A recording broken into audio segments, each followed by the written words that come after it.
the first couple days that you're up here until your body adjusts, because your inner ear wants to know which way is down. And when you're floating around in microgravity, it can't determine which way is down, so you always kind of feel dizzy, and that leads to motion sickness. Some people get motion sick, some people don't. And it's a challenge for adapting to this new environment. Over.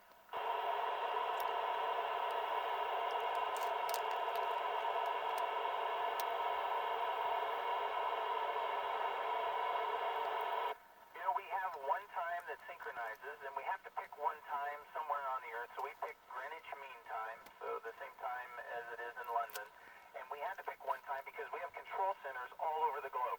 We've got a control center in Houston.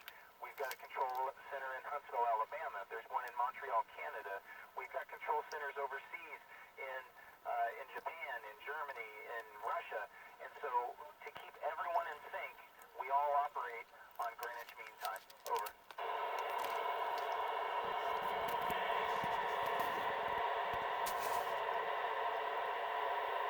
You know, a leak in the space station is a serious issue. It's one of the three major emergencies that we train for all the time.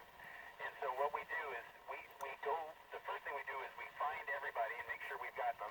And then we go to our Soyuz spacecraft that brought us up, and we make sure that the leak isn't there.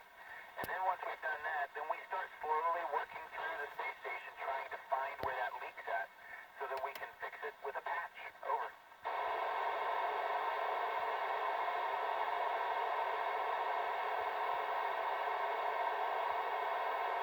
You know, I love this question. This is the first time I've got this question on orbit.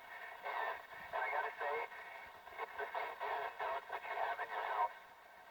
Being a good, brother or sister, or just somebody that's a great friend.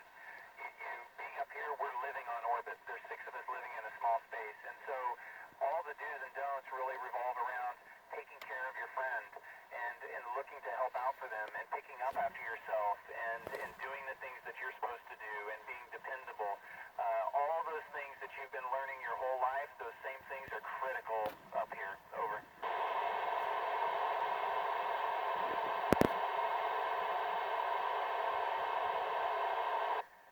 Yeah, you know, there's a couple different dimensions that you change.